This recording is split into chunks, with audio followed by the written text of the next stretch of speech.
नमस्कार दोस्तों। जैसा कि आपको पता है कि हम पढ़े हिंदी भाषा और संप्रेषण। यूनिट 1 का चैप्टर 1 हम पढ़ चुके हैं। संप्रेषण किसे कहते हैं, संप्रेषण की प्रक्रिया, संप्रेषण का महत्व, संप्रेषण की अवधारणा, ये हम पढ़ चुके हैं। दोस्तों, यदि आपने वो वीडियो नहीं देखी है तो डिस्क्रिप्शन बॉक्स में आपको उनका लिंक दे दिया जाएगा, आप वहाँ से उन्हें देख सकते हैं। आज का हमारा विषय है संप्रेषण के विभिन्न मॉडल और अभाषिक संप्रेषण।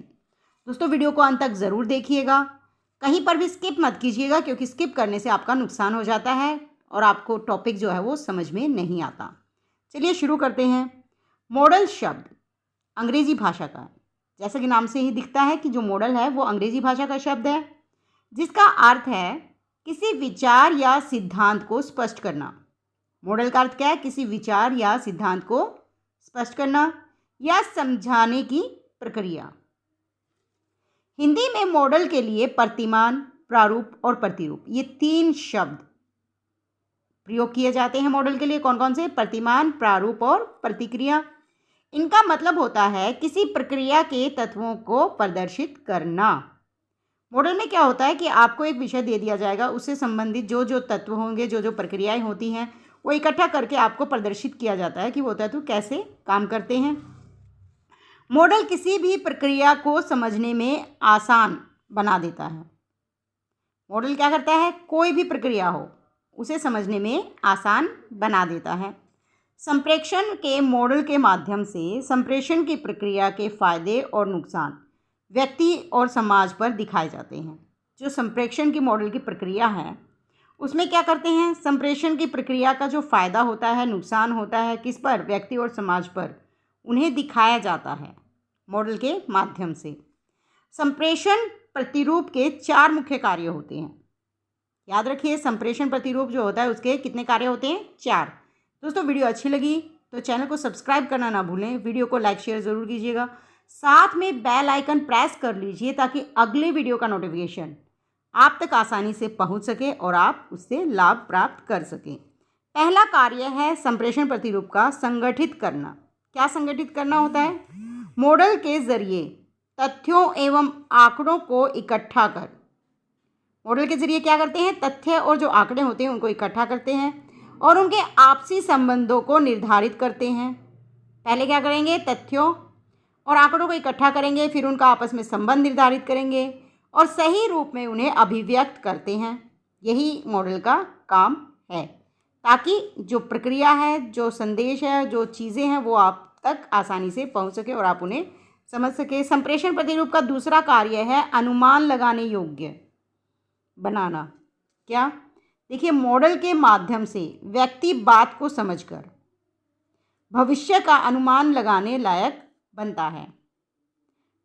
मॉडल क्या करता है? प्रक्रिया को आसान बना देता है और उसे आदमी क्या, व्यक्ति जो है वो बड़ी आसानी से समझ सकते हैं और अपने अनुमान, भविष्य का अनुमान लगाने लायक बन जाते हैं। तीसरा कार्य है मॉडल का स्वयं सोच संबंधी कार्य। मॉडल के द्वारा व्यक्ति नए तथ्यों या बातों को सीखता है और उन पर शोध कर सकता है। देखिए कितना आसान है। चौथा कार्य है मापन संबंधी कार्य। मॉडल के जरिए किसी भी विषय को मापने में मदद मिलती है। इसमें मुख्यतः गुणवत्ता और संख्यात्मक तरीके से मापन कर सकते हैं। किसी भी विषय को क्या कर सकते हैं? मॉडल के द्वारा माप सकते हैं और गुणवत्ता और संख्यात्मक तरीके से मापन कर सकते हैं उस चीज़ का। संप्रेषण के विभिन्न मॉडल या प्रतिरूप पढ़ते हैं अब हम। सबसे पहला मॉडल जो है वो है कौन सा? SMR। S का मतलब होता है संप्रेषक, M का मतलब होता है संदेश और R का मतलब होता है रिसीवर। इसमें 3 तत्व होते हैं, जैसे कि इसके नाम से ही पता चल जाता है, संप्रेषक, संदेश और संदेश प्राप्त करने वाला। इसको हम इस तरह से बना सकते हैं, SMR मतलब S से संप्रेषक, M से संदेश या मैसेज, R से रिसीवर या संदेश प्राप्त करता। यह एक सरल रेखीय संप्रेषण प्रतिरूप है। दूसरा मॉडल है अरस्तू का मॉडल। यह मॉडल 2000 वर्षों से भी पहले का है। अरस्तू का मॉडल क्या है? 2000 वर्षों से भी पहले का है। उस समय प्रचार प्रसार का मुख्य साधन क्या थे? संत और महात्मा जो थे उनके उपदेश हुआ करते थे। यह मॉडल समूह संप्रेषण पर आधारित है। अब अरस्तू के मॉडल के में क्या है? सबसे पहले वक्ता है। वक्ता कौन होता है? जो बात को कहता है, संदेश को कहता है। दूसरा होता है संदेश, जो कहा जाता है, वक्ता क्या कहना चाहता है वो जो श्रोता तक पहुंचाना चाहता है वो होता है संदेश। तीसरा होता है अवसर, कि किस अवसर पर संदेश दिया जा रहा है वो अवसर। चौथा होता है श्रोता, जो बात को ग्रहण करता है, संदेश को ग्रहण करता है, जिस तक संदेश पहुंचाया जाता है, जिसे सुनाया जाता है। पांचवा होता है संदेश का प्रभाव, श्रोता अपने प्रभाव को बताता है कि उस पर संदेश का क्या प्रभाव पड़ता है। तो अरस्तू का मॉडल कैसे हुआ? वक्ता, संदेश, अवसर, श्रोता और प्रभाव। अगला है लासवेल का संप्रेषण प्रतिरूप। अब लासवेल का संप्रेषण प्रतिरूप कैसे है? देखिए, सबसे पहले इसमें होता है कौन, क्या, किस माध्यम से कहता है, किससे कहता है, किस प्रभाव से। देखिए, कौन का क्या मतलब होता है? जो बात को कहता है, संप्रेषक। संप्रेषक क्या मैसेज देता है, क्या संदेश पहुंचाता है। तीसरे पर होता है जो जिस माध्यम से वह अपना मैसेज भेज रहा है, किस माध्यम से वह अपना मैसेज भेज रहा है वो आता है। भाषा, जैसे कि किस भाषा में कहता है। चौथे पर होता है किससे कह रहा है, रिसीवर आता है। और इसके बाद रिसीवर पर किस प्रभाव से, उस मैसेज का क्या प्रभाव होता है रिसीवर पर, या रिसीवर उसे किस तरह से ग्रहण करता है वो प्रभाव आता है। कौन, क्या, किस माध्यम से, किससे और किस प्रभाव से, ये है लासवेल का संप्रेषण प्रतिरूप के पॉइंट। अगला नंबर आता है बॉन्डाक का संप्रेषण प्रतिरूप, जो 1958 में प्रस्तुत किया गया था। बॉन्डाक का संप्रेषण प्रतिरूप कब आया था? 1958 में। लासवेल की तुलना में यह थोड़ा सा अलग था। याद रखिए, जो बॉन्डाक का संप्रेषण प्रतिरूप है वो लासवेल की तुलना में थोड़ा अलग था। कुछ पॉइंट मिलते हैं लेकिन कुछ अलग हैं। जैसे कौन, संप्रेषक वही है। क्या कहता है, संदेश, संप्रेषक क्या संदेश दे रहा है। किस माध्यम से कहता है, मतलब किस माध्यम से वह अपना संदेश दे रहा है। किससे कहता है, किस परिस्थिति में कहता है, वे परिस्थितियाँ जिस परिस्थितियों में वह अपना संदेश दे रहा है। किस उद्देश्य से दे रहा है, मतलब उसका उद्देश्य क्या है वो बात कहने का। प्रभाव क्या है, उसके संदेश का, उसकी बात का क्या प्रभाव पड़ा है। ये हैं बॉन्डाक के संप्रेषण प्रतिरूप के पॉइंट। शैनन और वीवर का मॉडल, जो 1949 में आया था। अब शैनन और वीवर का जो मॉडल है वो टेलीफोन संबंधी संप्रेषण प्रक्रिया पर आधारित है। किस पर आधारित है? टेलीफोन संबंधी जो संप्रेषण प्रक्रिया है उस पर आधारित है शैनन और वीवर का मॉडल। कब आया था? 1949 में। सबसे पहले आता है स्रोत, मतलब सूचना स्रोत, जो सूचना का स्रोत है उसकी बात करते हैं इसमें शैनन और वीवर। संदेश पहुंचा रहे हैं वो किस तक? प्रेषक तक। स्रोत से संदेश मिलता है प्रेषक को, प्रेषक फिर संकेत देता है।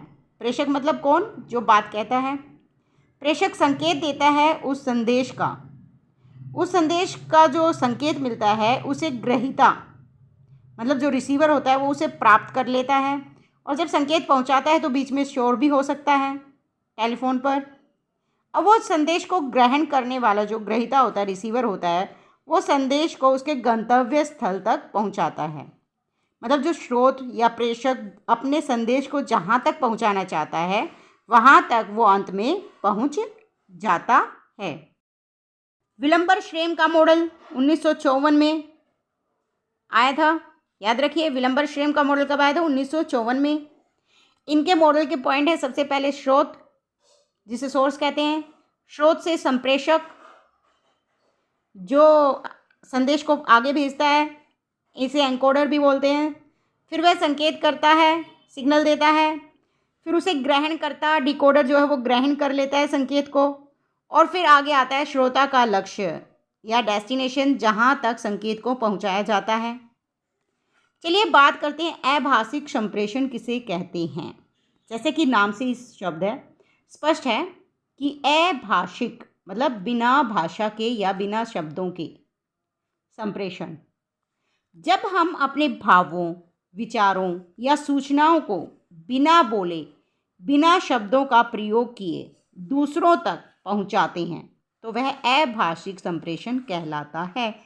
अर्थात अपने भावों और विचारों को बिना बोले, बिना शब्दों का प्रयोग किए सिर्फ संकेतों के माध्यम से दूसरों तक पहुंचाते हैं, तो वो अभाषिक संप्रेषण कहलाता है। इसमें हम संकेतों, प्रतीकों, चिन्हों या हाव भाव आदि का प्रयोग कर अपनी बात या सूचना दूसरों तक पहुंचाते हैं। जाहिर सी बात है, जब हम बोलेंगे नहीं, शब्दों का प्रयोग नहीं करेंगे, तो इसमें हम सिर्फ संकेतों का, प्रतीकों का ही प्रयोग कर सकते हैं, चिन्हों का, या फिर अपने हाव भाव से अपनी बात दूसरों तक पहुंचा सकते हैं। अंग्रेजी में इसे नॉन वर्बल कम्युनिकेशन कहते हैं। क्या कहते हैं अंग्रेजी में इसे? Non verbal communication. शुरू में सांकेतिक भाषा ही थी, पहले ना तो कोई शाब्दिक भाषा थी और ना ही कोई मौखिक भाषा। आदिवासी समय जो था उसमें लोग जो थे वो सांकेतिक भाषा का ही लोग प्रयोग करते थे। बाद में शाब्दिक भाषा और मौखिक भाषा का विकास हुआ। अभाषिक संप्रेषण की प्रक्रिया 3 प्रकार से की जाती है। एक संकेत द्वारा, दूसरी क्रिया द्वारा, तीसरी वस्तु द्वारा। संकेत, इशारों से, इशारे कर कर भी हम, संकेत करके भी हम अपनी भाषा कह सकते हैं। अपनी क्रियाओं द्वारा, जैसे भूख लगी है, क्रिया करके बता सकते हैं। कोई वस्तु दिखाकर, किसी चीज़ को दिखाकर भी हम अपनी बात कह सकते हैं। दोस्तों, ये थी हमारी अभाषिक संप्रेषण की प्रक्रिया के 3 प्रकार। अब देखिए कुछ और मॉडल भी हैं, जैसे कि किस किस के हैं? बैरलो का SMCR प्रतिरूप, C. ऑसगुड का, गार्बनर का। ये आप अपनी पुस्तक से पढ़ सकते हैं। आज की इस वीडियो में हम इतना ही पढ़ेंगे। अगली वीडियो के लिए आप चैनल को सब्सक्राइब कर लीजिए, साथ में बेल आइकन प्रेस कर लीजिए ताकि अगली वीडियो का नोटिफिकेशन आप तक पहुंच सके। और यदि वीडियो अच्छी लगी है तो वीडियो को लाइक और शेयर करना ना भूलें। धन्यवाद।